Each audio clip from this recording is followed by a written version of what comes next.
Bonjour à toutes et à tous, c'est Stéphane pour la chaîne Foilier, je vous remercie de me retrouver chez moi et donc chez vous. La production de vidéos sur la nouvelle chaîne des dossiers du Foilier beaucoup plus montée me redonne un vrai élan, ça c'est le moins qu'on puisse dire, je retrouve du plaisir à travailler, je retrouve du plaisir à faire des vidéos. Je pense que j'avais absolument besoin de cette chaîne alternative plus orientée vers des choses plus montées, plus poussées, plus fouillées, pour pouvoir me reprendre un petit peu de plaisir. N'hésitez pas à aller voir la dernière vidéo, j'ai sorti un portrait d'Anne Bonny, je vais sortir un autre portrait là dans les prochains jours sur une figure très intéressante. Et ça me redonne envie de travailler un petit peu sur cette chaîne, je suis assez content. Le problème c'est que sur la chaîne du Foilier, étant donné que on travaille beaucoup sur des travaux qui sont sortis dans la presse, des travaux qui sont sortis sur les réseaux sociaux pour essayer de comprendre la question de la domination masculine, eh bien en fait on est obligé de parler de travaux des autres et vous le savez, sur internet la susceptibilité de ces personnes-là elle est absolument surhumaine, quoi, elle est démentielle. Il y a des plaintes qui tombent dans tous les sens en permanence, du cyberharcèlement, etc. Et moi j'en ai marre de ça. Et donc je me retrouve un petit peu limité pour pouvoir réagir à ce genre de choses. Donc aujourd'hui, j'ai choisi de réagir à quelque chose, une chose sur laquelle je réagissais beaucoup il y a quelques années, ça fait longtemps que je ne l'ai pas fait, donc c'est très bien de faire une piqûre de rappel, sur ces coachs en séduction, en masculinité, qui prétendent avoir compris comment fonctionnent les hommes et les femmes, qui prétendent que les hommes seraient comme ceci, les femmes seraient comme ceci. Et là, j'ai choisi de m'adresser à un compte qui est américain, donc comme ça, je n'aurai pas de problème. Ce compte, c'est le suivant. Il s'appelle Cléopatra Seduce Her. Alors évidemment, on a tout ce qu'il ne faut pas, quoi. On a tous les éléments de red flag qui nous font dire bon bah voilà, on va avoir un truc biologisant, on va avoir un truc caricatural, etc. Mais pas que, en fait. Ça fait partie des choses qui sont enseignées aux jeunes hommes sur les réseaux sociaux, sur lesquels il faut continuer à travailler. Je regrettais un petit peu de travailler un petit peu moins là-dessus parce que les réseaux sociaux ont une influence importante. C'est évident, une influence assez importante sur la façon de penser des adolescents et des adolescentes, et donc il faut continuer à parler de ça. Et étant donné que ce genre de trade là a été vu, donc ça ce sont les secrets sur la psychologie féminine, a été vu 34 millions de fois, je peux vous assurer qu'il va y avoir des coachs en séduction français qui vont faire un copier-coller de ce truc-là, et qui vont le partager, et donc voilà le contre-discours. Et vous allez voir que ça n'est qu'une série en fait d'affirmations misogynes. Le premier c'est les femmes ne peuvent pas garder des secrets, comme si garder un secret, connaître un secret n'était pas une chose croustillante pour absolument n'importe qui. Mais vous me direz, là, c'est juste de la misogynie, c'est déjà beaucoup, hein, de la misogynie, juste de la misogynie, cette expression, je devrais la bannir, mais je veux dire, c'est pas non plus catastrophique, quoi. Affirmer un truc comme ça, c'est bête, mais c'est pas catastrophique. Mais vous allez voir que ça va être de plus en plus compliqué. Là, on vous dit, une femme ne peut jamais aimer deux hommes en même temps, il n'y en a qu'un seul. Et donc, eh ben, si c'est pas vous qu'elle aime, et ça, vraiment, bon, ça fait partie des choses assez idiotes. Et ça montre en fait aussi une méconnaissance de ce que sont les relations, de ce que sont les relations amoureuses.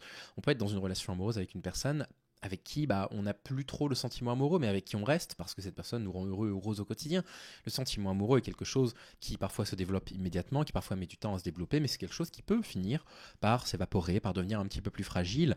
Et malgré tout, vous avez des couples qui restent, qui survivent à ça, et puis qui sont très heureux tout le long de leur vie, même s'il n'y a plus ce sentiment amoureux très fort, qui est un sentiment consécutif à la production hormonale.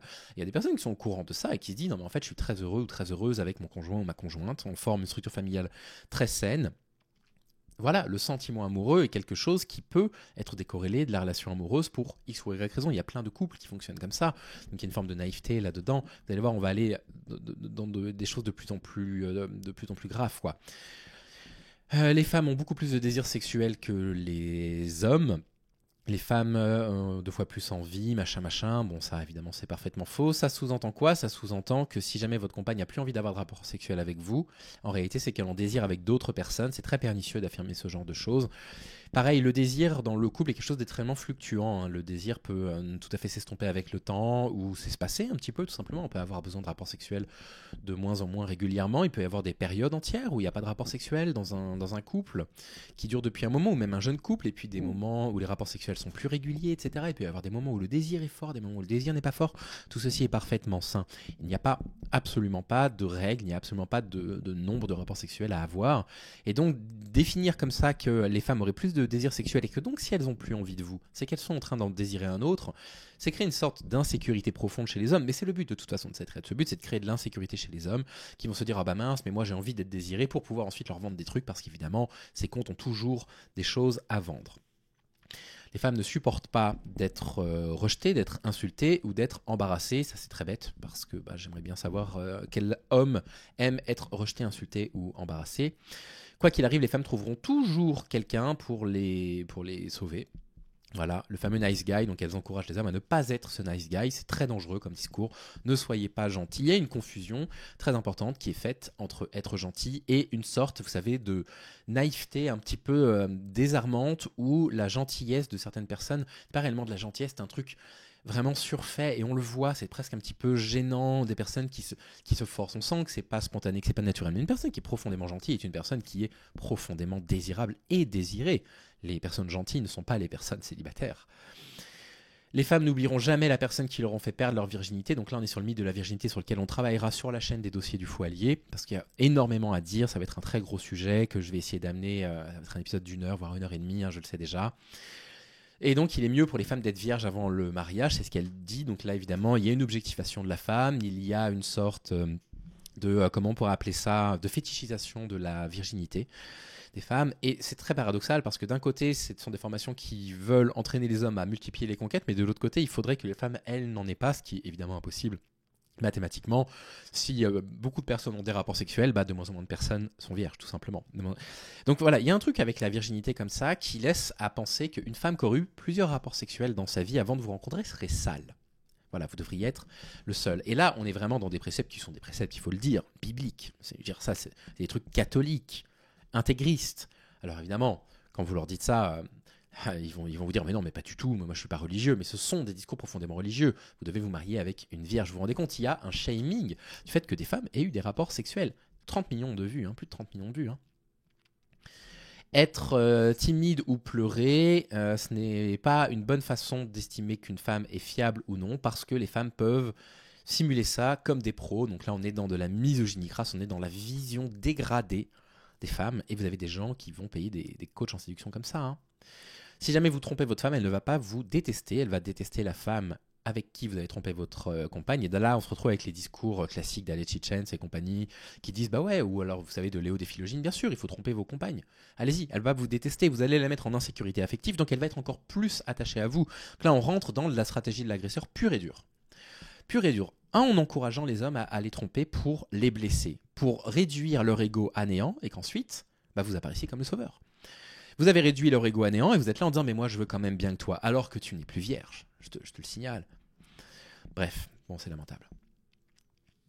C'est votre performance au lit qui compte le plus. Alors ça, moi très sincèrement, je ne sais pas trop quoi dire parce que c'est évident que les rapports sexuels peuvent avoir une importance dans les couples et évidemment qu'il faut être compatible là-dessus. Je veux dire, pour les hommes aussi, c'est important d'avoir une relation affective, sexuelle et tendre. Tout ça, pour moi, doit être mélangé. C'est pas le sexe, c'est le sexe, l'affection, le fait d'être en sécurité affective, la tendresse. Évidemment qu'il faut être avec quelqu'un d'un petit peu compatible. Si jamais vous êtes quelqu'un d'assez tactile et que vous êtes avec une personne qui n'est pas tactile et qui vous ignore, etc., c'est pas facile. Là, évidemment, et voilà, comment devenir un roi au lit. Et évidemment, c'est un bouquin que ce conte vend. C'est pas une femme qui vend ça, j'en suis absolument convaincu. Toutes les femmes veulent être une reine. Voilà, donc elle va chercher un roi, mais par contre elle vous explique quand même, ce conte vous explique qu'il faut surtout pas être gentil et la traiter comme une reine. Mais pourtant elles veulent quand même être une reine. Donc en fait, comment on se sort de ça ? Ce qu'elle explique, elle explique, c'est que les femmes, elles cherchent un roi, c'est-à-dire quelqu'un qui va prendre le lead, qui va être un boss, qui va être le personnage principal, sous-entendu que c'est vous qui devez décider pour votre compagne. Vous vous rendez compte de tous les préceptes qu'il y a de domination là-dedans ? C'est de la domination qui est vendue. Une femme peut très facilement quitter un homme qu'elle aime, mais elle ne quittera jamais un homme qu'elle admire. Pour les femmes, la dominance et l'autorité, la domination et l'autorité est bien supérieure à l'amour et la compassion. On est en 2024, je vous garantis que c'est complètement l'inverse. Donc là, ça apprend aux hommes à être des sociopathes. Ça apprend aux hommes à être violents avec leurs compagnes, à les dominer, à être autoritaires, à ne pas tenir en compte de leurs émotions. C'est de la sociopathie qui est vendue. Les femmes n'aiment pas quand vous avez d'autres relations. Bon, ça, en citant Peterson, bravo, donc vous devriez être un monstre. Bon, c'est complètement stupide, bien évidemment, qu'on a toujours envie que notre conjoint ou que notre conjointe ait une vie sociale riche et qu'elle se sente bien dans sa peau, bien dans sa tête. Les femmes veulent quelqu'un pour lesquels elles vont se sentir complètement folles, mais la folie, ça a quand même ses limites. En réalité, elle déteste ça. Elle veut aimer quelqu'un passionnément sans être dépendant de cette personne-là. Et le conte vous apprend à la rendre complètement dépendante en la mettant en insécurité affective, en la trompant, en tout décidant pour elle, en estimant qu'elle devrait être vierge et qu'elle ne devrait pas du coup avoir d'amis, etc. Bon, c'est une catastrophe. Les femmes savent exactement ce qu'elles veulent et quand est-ce qu'elles le veulent et quand elles le veulent. C'est ridicule. Mais elles vont prétendre le contraire, voilà, pour paraître un petit peu idiotes, elles vont prétendre qu'elles ne savent pas réellement ce qu'elles veulent. Bref, si vous n'êtes pas dépendant d'elles au niveau du sexe et des émotions, elle n'aura aucun pouvoir sur vous, hein, sous-entendu, ne tombez pas amoureux, parce que quand on est amoureux, on est un tout petit peu idiot, on a tendance, effectivement, quand on est amoureux, à se sentir un peu dépendant, et puis ce sentiment finit par évoluer, la plupart du temps, quand la relation, elle est, on va dire, stable, et que la relation, elle est saine, cet amour, cette relation de dépendance n'aboutit pas à un isolement des deux partenaires. Elle aboutit finalement à quelque chose de plus raisonné avec le temps. Le problème, c'est quand on tombe dans une relation qui est une relation dysfonctionnelle. Et là, du coup, ce sentiment amoureux peut provoquer effectivement une dépendance qui peut aboutir à un isolement, qui est une des bases de la stratégie de l'agresseur. On va en parler sur cette chaîne avec Yéna dans pas longtemps, qui a accepté de faire l'épisode avec moi. Je la remercie encore. Ce que les autres pensent d'elle est le plus important, elle ne veut pas être détestée. Donc si jamais vous lui montrez que vous la détestez, elle va tout faire pour que vous changiez d'opinion sur elle. Donc il faut que vous prétendiez que vous la détestiez, vous vous rendez compte. C'est de l'apprentissage de la violence. Bref, on va peut-être s'arrêter là, hein. Il y en a 20 au total. Ah, hop là, encore un petit bouquin à vendre. Détruit son ego. Vous vous rendez compte? Détruisez l'ego des femmes, c'est grave. C'est grave de dire des trucs comme ça. Très sincèrement, moi, j'avoue que quand je tombe sur ce genre de trucs, je suis effrayé, vraiment effrayé, parce que c'est vraiment de l'apprentissage de la violence. Et la plupart du temps, les jeunes hommes qui vont tomber là-dessus sont des jeunes hommes qui sont déjà bien engagés dans la voie de la violence masculine, donc qui sont totalement coupables en général de violence, mais qui sont aussi victimes de ce type de discours et qui sont récupérés par ces manipulateurs qui sont simplement des boutiquiers qui ont des choses à leur vendre. Et donc ce trade, qui est un trade qui a été partagé il y a moins de 24 heures, est un trade très problématique, qui cartonne, que vous allez retrouver sur les comptes des masculinistes français qui n'inventent jamais rien, qui reprennent ces trucs-là en se disant je vais faire autant de vues. Donc méfiez-vous, et si jamais ça passe, réorientez-leur vers cette vidéo-là. Il faut toujours remettre droit ce type de discours, et je suis content de retrouver un petit peu de plaisir à faire ce genre de vidéo. Sur ce, j'ai une autre vidéo de prévue, ça fait une éternité que je n'avais pas tourné 2 vidéos d'affilée pour la chaîne du Fouali, donc on se retrouve demain. Retrouvez-moi sur la chaîne des dossiers du Fouali sur lesquels on parle des questions de sexisme bien plus en détail. J'espère que le petit épisode de 7 minutes sur la vie de la pirate Anne Bonny vous a plu. En attendant, je vous souhaite de prendre soin de vous, et je vous dis à très vite. À bientôt les amis.